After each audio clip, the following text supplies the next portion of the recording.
I don't usually make videos on my thoughts on games, but I feel like this would be fun to start up so all my thoughts are wrapped up in one little video, right?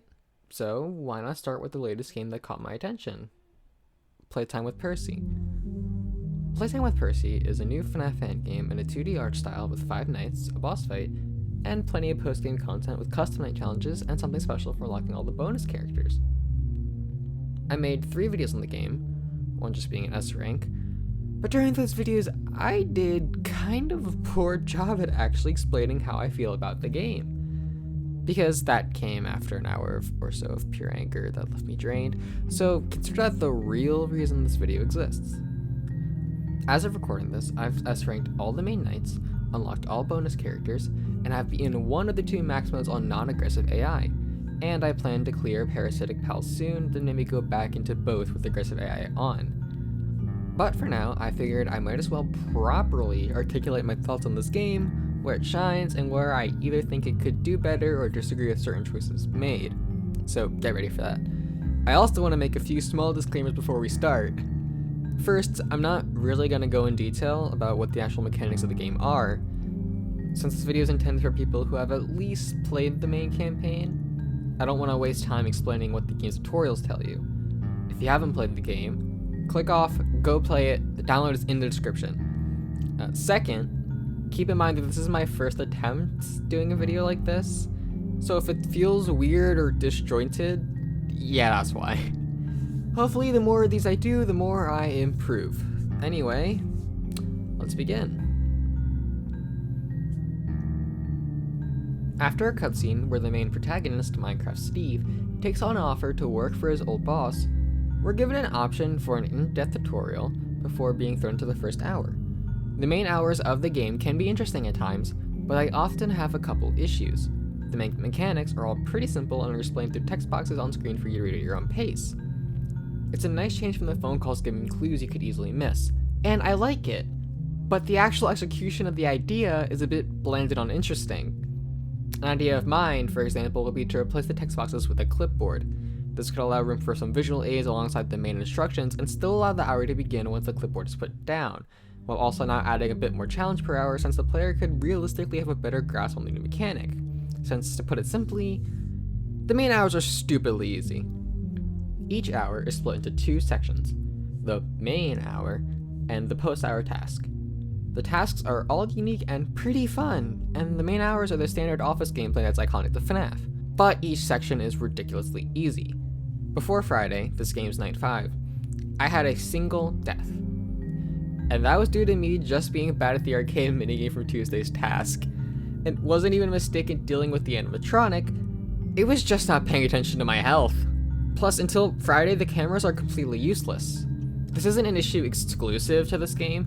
A lot of fan games have cameras that really don't have a purpose. And these ones at least have a reason for existing, but with how easy the main hours are, you don't need them. Even on Friday, there's a chance you can go through that entire hour without using the cameras once, effectively rendering them useless during the main hours. That's not to say the main hours are bad though. Even though the mechanics are simple, they blend together in a fun way and don't feel too overwhelming even on a first playthrough. Plus, the art style of this game is amazing, and I could hardly notice the difference between the 2D and 3D assets. And 2 of the tasks are fun and feel like actual things you'd have to do after shift. The key words being 2 of the tasks. The tasks for Tuesday and Wednesday are interesting to talk about, as one kind of feels like filler but is fun, and one makes logical sense story-wise, but is a bit disinteresting in execution. Tuesday's task, Retro Hijinks, is a fairly straightforward minigame. It's Galaga-esque, it's an arcade game, and you have to beat the high score to win, while pausing and turning around to ward Mother Moose away with a flash beacon, similar to Funtime Foxy's Auditorium. While fun in concept and execution, it's a bit odd, story-wise. Like, why would playing an arcade game be a task required by your boss? Is it to test it and see if it can be sold? Because if so, that's not really properly explained, it's a bit confusing. It's just a nitpick on my end, so I'll let it slide, but that is something to think about in terms of like, oh, these are post-night chores your boss is giving you, so. Wednesday's task, Puzzling Power, is pretty reminiscent of Sister Location Night 2 actually, specifically the Funtime Freddy section. You have to reboot the power to each main room by completing 2 mini tasks for each one, and turning around to shine your flashlight on Rowan Rat whenever you hear something. While absolutely solid in concept, the mini tasks are boring. They're kinda just basic puzzles or mazes, and really don't feel like you're, rebooting the power. I get that more in-depth or realistic mechanics might not be as fun and that compromises have to be made, but I feel like the task kind of suffers from feeling like a bunch of longer Among Us tasks put together in one package. I don't know, maybe it's just me. Despite some nitpicks for me, the game ends up being a blast to go through, with Friday being the ultimate climax. And boy, do I have some things to say.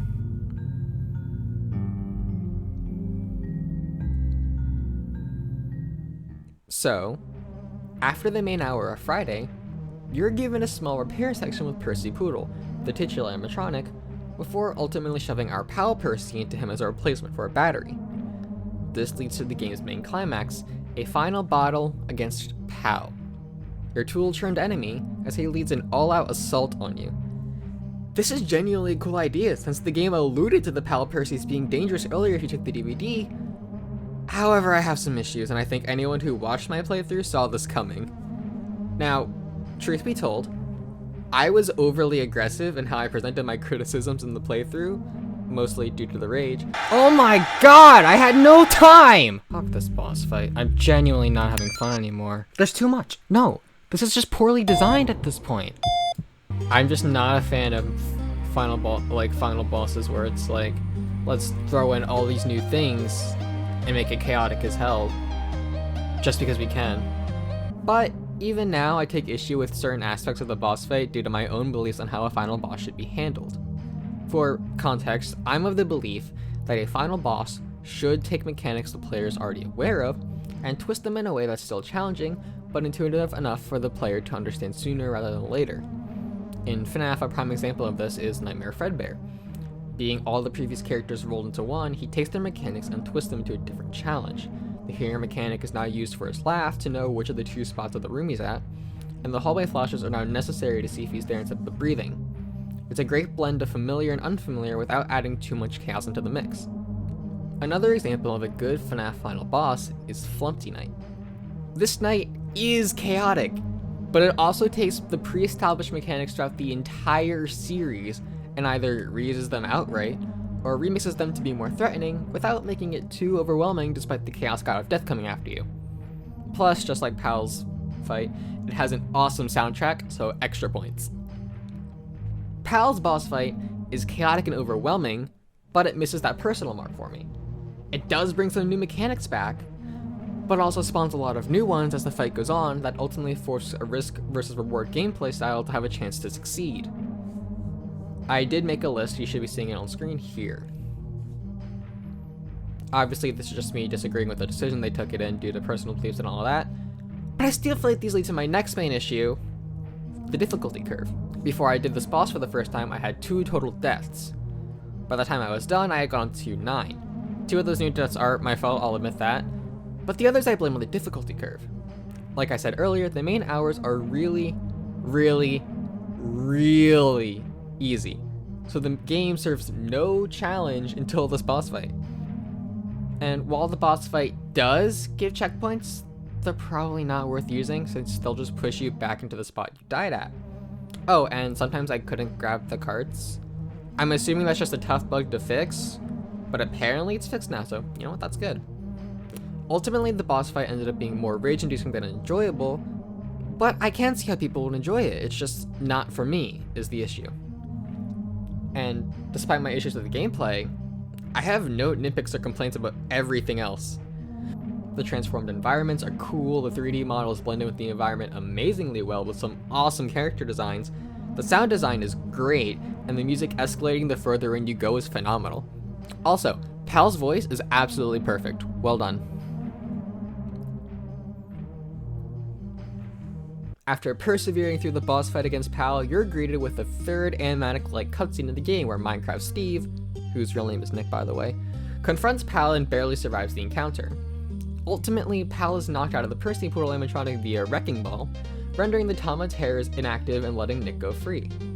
The credits roll, and Pal is left behind, with the post-game challenges unlocked for you to enjoy. Custom Hour has 2 modes, the main hours and the Pal boss, each having 2 unlockable characters and 3 challenges. As of right now, I've beaten all but 1, that being Parasitic Pals, and I can say I had fun with the ones I did beat. Parasitic Pals is looking to be anger-inducing though, but I won't criticize it as heavily because it's bonus content. Along with Custom Hour, your continue option is turned to a free play, where you can replay each hour to improve your rank or specific section simply to have fun. And yeah, replaying for that S rank is genuinely fun. Monday, Tuesday, and Thursday were stupidly easy to get, with Wednesday and Friday being the toughest, but it helped me get better enough where the custom challenges, minus Parasitic Pals, weren't too much of a hassle. My one complaint is that the game saves your latest score rather than your highest, so if you do worse on a replay, that sticks instead of a better one. So yeah, that's everything I had to say about the game. Obviously, a lot of my criticisms are just based on my opinions, don't take them as professional criticism or whatever. I'm just some random guy you're watching for some reason. At the end of the day though, I highly recommend the game. It's a fun and interesting take on the FNAF formula, and it's clear how much passion was put into making this a reality. To be fair though, if you watch this without playing it first, then you just ruined it for yourself. Listen to the disclaimer next time.